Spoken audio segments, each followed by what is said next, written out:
2 வாரம் பேசி பழகுனவங்களுக்காக வாழ்க்கையில இவ்ளோ பெரிய முடிவு எடுப்பாங்களா? எடுப்பாங்கங்க. யாரு? இந்த காயத்ரி தான். இந்த 2கே கிட்ஸ்லாம் 90ஸ்லேருந்து கத்துக்க வேண்டியது நெறைய இருக்கு பார்த்துக்கோங்க. அப்படி என்ன நடந்துச்சுன்னு வீடியோவோட கடைசியில இல்ல, நடுவுலயே சொல்றேன். மிஸ் பண்ணிறாம பாருங்க.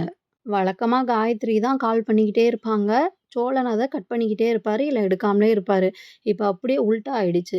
இவருக்கு கல்யாணம் ஆனது தெரிஞ்சு கோச்சுக்கிட்டு போன அவங்க, அதுக்கப்புறம் சோழன் கால் பண்ணிட்டே இருக்காங்க, எடுக்கவே இல்ல. ஒரு கட்டத்துக்கு அப்புறம் பார்த்தா அவங்க ஃபோனு ஸ்விட்ச்ட் ஆஃப்லயே இருக்கு.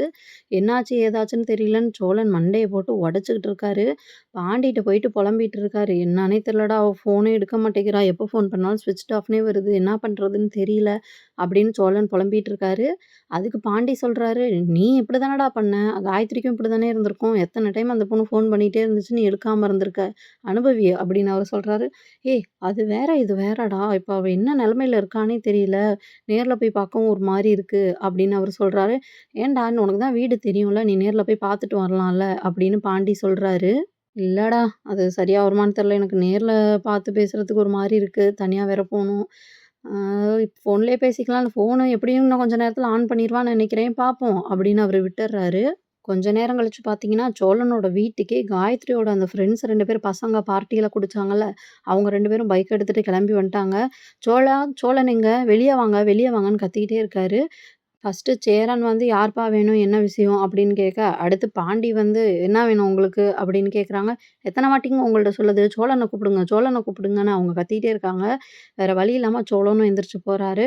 "இதோ வந்துட்டார்றா" அப்படின்னு இன்னொருத்தர்ட்ட சொல்ல, 2 பேரும் சேர்ந்து சோழன அடிக்கிற மாரியே வேகமா போறாங்க. ஆனா அந்த அளவுக்கு ஒர்த் இல்லன்னா பார்த்துக்கங்களேன். பேச தான் செய்றாங்க.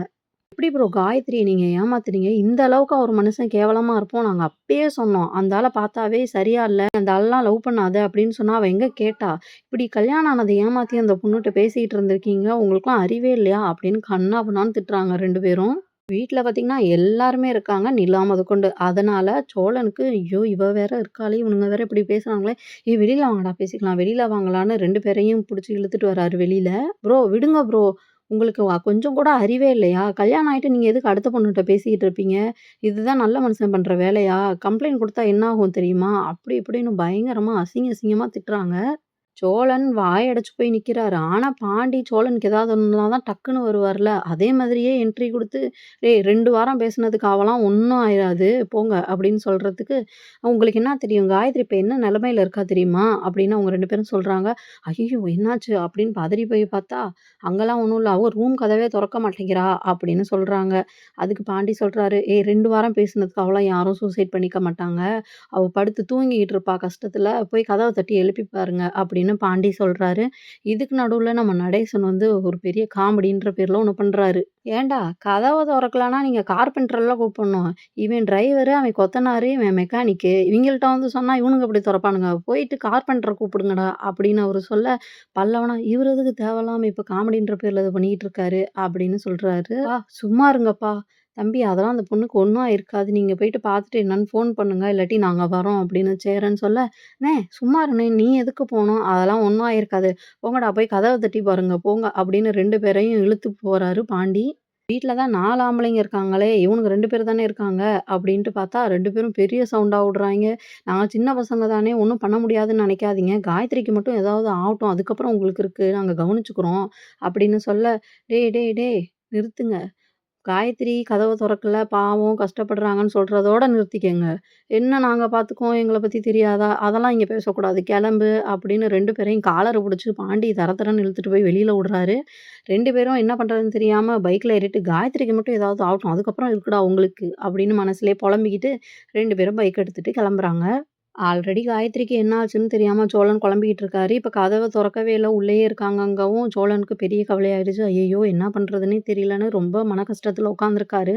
அந்த நேரத்துல கரெக்ட்டா எல்லாரும் வந்துட்டு சோழன கார்னர் பண்ணி, "ஏன்டா இப்படி பண்ண? ஏன்டா இப்படி பண்ணன்னு?" கேட்க, சேரன் திரும்ப திரும்ப "உன் வீட்ல உனக்கு கல்யாணம் ஆகி ஒய்ஃப் இருக்கு. அதுக்கப்புறமும் இந்த மாரி பண்ணிக்கிட்டு இருந்தா என்ன பண்றது? உனக்கெல்லாம் கொஞ்சம் கூட அறிவே இல்லையா? எதுவுமே எனக்கு தெரியாதுன்னு நெனச்சியா? நீ கலர் கலரா ட்ரெஸ் போட்டு போறதும், பெர்ஃப்யூம் போட்டு போறதும், பஸ் ஸ்டாண்ட்ல போய் அந்த பொண்ணுட்ட வழியிறதுன்னு எனக்கு எதுவுமே தெரியாதுன்னு நெனச்சா, எல்லாம் தெரியும்டா எனக்கு. உன்னைய நான் வளர்த்தேன்னு சொல்றதுக்கே எனக்கு அசிங்கமா இருக்குடா. பாண்டி பல்லவனையும் நான் தானே வளர்த்தேன். அவங்கலாம் அப்படி இருக்காங்களா? இல்ல நான் தான் அப்படி இருக்கேனா? நீ மட்டும் ஏன்டா இப்படி இருக்க? உன்ன நெனச்சாலே அசிங்கமா இருக்கு. அட்லீஸ்ட் கல்யாணம் ஆனதுக்கு அப்புறமாவது நீ உருப்படியா இருக்கலாம்ல." அப்படின்னு அவரு திரும்ப திரும்ப கல்யாணம் ஆனதையே சொல்லிக்கிட்டே இருக்க, சோழன் டக்குன்னு, "அண்ணே நிறுத்துண்ணே. என்னமோ வார்த்தைக்கு வார்த்தை கல்யாணம் ஆயிடுச்சு, கல்யாணம் ஆயிடுச்சுங்கிறீங்க.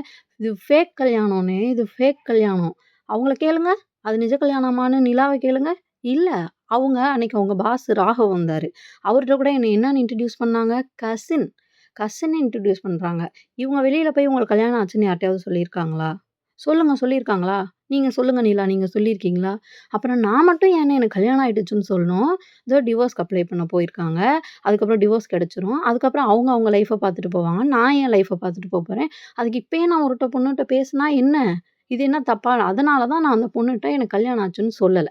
இதுல என்ன தப்பு இருக்கு? சொல்லுங்க. நான் பண்ணதுல என்ன தப்பு இருக்கு? அவங்க போய் வெளியில சொல்லுவாங்களா? "சோழன் என்னோட ஹஸ்பண்ட்" அப்படின்னு. அப்புறம் நான் மட்டும் ஏன் எனக்கு ஒய்ஃப் இருக்கு. இதுதான் என்னோட ஒய்ஃப்ன்னு நான் ஏன் சொல்லணும்? சொல்லுங்க. சரி ஒண்ணும் பிரச்சனை இல்ல. வாங்க. வாங்க போயிட்டு அந்த பொண்ணுக்கு எனக்கு கல்யாணம் ஆயிடுச்சு. இதுதான் என் ஒய்ஃப் அப்படின்னு காட்டுவோம். நிலா வருவாங்களான்னு கேளுங்க. சொல்லுங்க நீங்க வருவீங்களா? அப்படின்னு நிலாவ திரும்ப திரும்ப சோழன் கேட்கிறாரு. அப்படியே ஆப்போசிட்டா பேசுறாங்க. ஆமாங்க. நீங்க சொல்றது கரெக்ட்டு தான். அண்ணே நீங்க தான் தப்பா புரிஞ்சுகிட்டு இருக்கீங்க. சோழன் நீங்க பண்ணது தான் கரெக்ட்டு. காயத்ரி உங்கள ரொம்ப லவ் பண்றாங்க. நீங்களும் அவங்கள லவ் பண்ண ட்ரை பண்ணுங்க. பாவம் அவங்க என்ன கஷ்டத்துல இருக்காங்களோ, கதவ வேற தொறக்கலன்னு சொல்றாங்க. நீங்க நேர்ல போய் பாருங்க. அப்பதான் அவங்க கதவ தொறப்பாங்க. நீங்க போய் கொஞ்சம் காம்ப்ரமைஸ் பண்ணுங்க அப்படின்னு அவங்க சிரிச்சுக்கிட்டே சொல்றாங்க. "என்ன இவ இப்படி பேசுறா?" அப்படின்னு சொல்லிட்டு குழம்பி போய் எல்லாரும் நிக்கிறாங்க.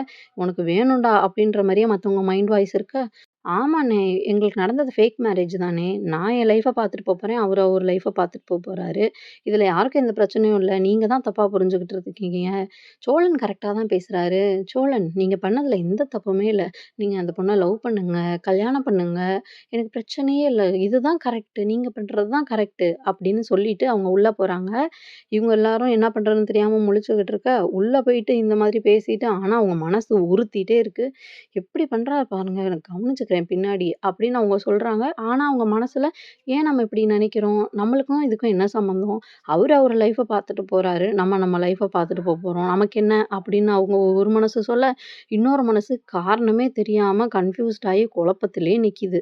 காயத்ரியோட நிலைமைய பார்த்துட்டு வீட்ல திரும்ப பெரிய கலவரம் நடக்க போகுதா? இல்ல இது இதோட அமைதியாக போதா? அப்படின்றத நம்ம பொறுத்திருந்து தான் பார்க்கணும். இந்த வீடியோவுக்கு லைக் பண்ணிட்டு நம்ம சேனல சப்ஸ்கிரைப் பண்ணிக்கோங்க.